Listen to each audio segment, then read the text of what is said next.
मी जिल्हा परिषदच्या कार्यालयासमोर उभा आहे आणि माझ्याकडे एक निर्णय आहे।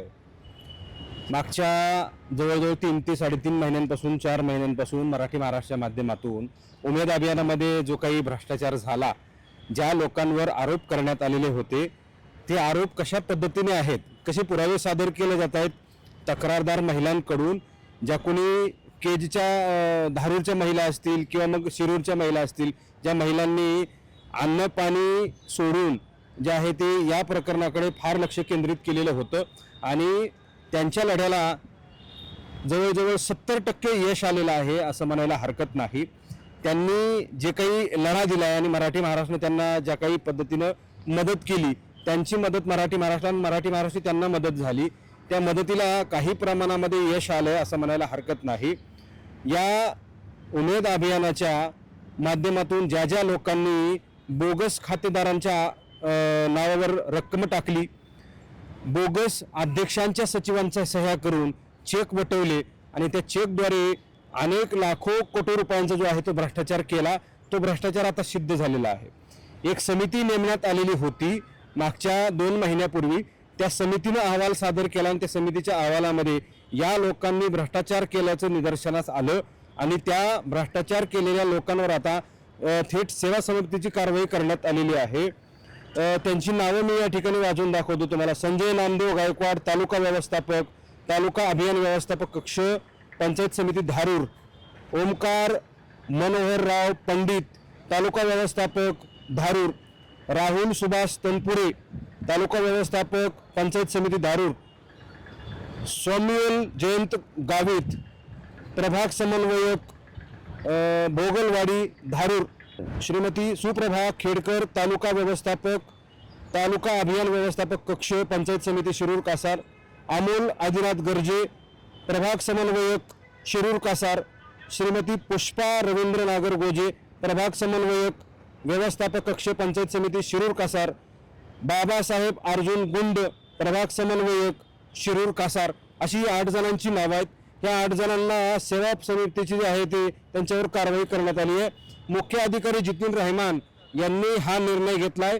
जी चौकशी समिती होती त्या चौकशी समितीमध्ये हे दोषी आढळून आलेले आहेत आणि त्यानुसार यांच्यावर ही कारवाई करण्यात आलेली आहे। ही कारवाई समाधानकारक आहे असं म्हणता येईल, मात्र पुरेशी जी आहे ती कारवाई अजूनही बाकी आहे असं मराठी महाराष्ट्राला वाटतं। ते का वाटतं पुढील काही मिनिटांमध्ये तुम्हाला सांगतो। हा प्रभाग इथल्या जिल्हा संचालकाच्या अधिपत्याखाली, त्यांच्या नियंत्रणाखाली असतो आणि त्याचे संचालक आहेत संगीता देवी पाटील। त्यांच्या विभागाचा हा प्रकार आहे। जर त्यांच्या विभागामधले अशा प्रकारे लोक भ्रष्टाचार करून त्यांच्यावर सेवा समितीची कारवाई करण्यात येणार असेल तर नियंत्रक म्हणून, त्यांची नियंत्रणाची जबाबदारी म्हणून संगीता देवी पाटील यांनी आतापर्यंत काय केलं? मराठी महाराष्ट्राच्या माध्यमातून आतापर्यंत मी अनेक या बाबतीमधले रिपोर्ट्स, काही मुलाखती ज्या आहेत ते दाखवल्या। वारंवार संगीता देवी पाटील या 7-8 जणांना वाचवत असल्याचं मी सुद्धा सांगितलेलं आहे, तक्रारदार महिलांनी सुद्धा सांगितलेलं आहे। आणि मग संगीता देवी पाटील या प्रकरणामध्ये दोषी नाही आहेत का? त्या कायद्या कामकाजामध्ये, त्यांच्या क्षेत्रामध्ये, त्यांच्या अधिकारामध्ये, त्यांच्या अतिरिक्त गोष्टी असलेल्या या कामामध्ये ते कसूर करत नाहीत का? हा प्रश्न आहे आणि त्यांच्यावर काय कारवाई होणार हाही प्रश्न आहे। दुसरीकडं ज्या अध्यक्ष सचिवांच्या सह्या बोगस करून चेक वटवण्यात आले, त्या महाराष्ट्र ग्रामीण बँकांच्या अधिकाऱ्यांवर कधी कारवाई होणार आहे? ते सुद्धा या प्रकरणामध्ये दोषी आहेत।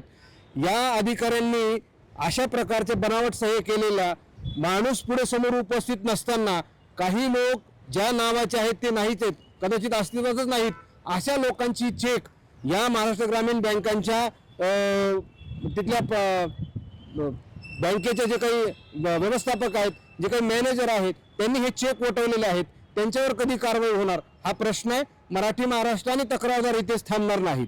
हे जरी 8 लोक निलंबित झाली असली, सेवा समिती त्यांची झाली असली, तर हे निलंबन असं सिद्ध करतं की या विभागामध्ये भ्रष्टाचार झालेला आहे आणि या नियंत्रणाची संचालक म्हणून संगीता देवी पाटील यांच्यावर कधी कारवाई होणार आहे हा प्रश्न मराठी महाराष्ट्राच्या माध्यमातून प्रश्नाला विचारतो।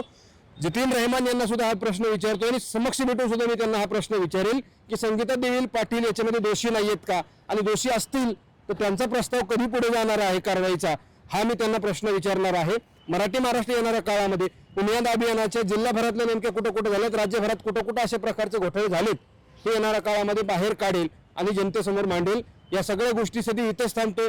मराठी महाराष्ट्र बारकाईने लक्ष ठेवून उमेद अभियानामध्ये पुढे काय कारवाई होते, पुन्हा कोणावर होते, बँकचे मॅनेजर असतील, संगीतादेवी पाटील असतील, इतर कोणी कारवाईमध्ये किंवा मग या भ्रष्टाचारामध्ये सामील असतील त्यांच्यावर कधी कारवाई होते याकडे बारकाईने लक्ष ठेवून असेल. कॅमेरा पर्सन मी संग्राम धनवे, मराठी महाराष्ट्र न्यूज, बीड.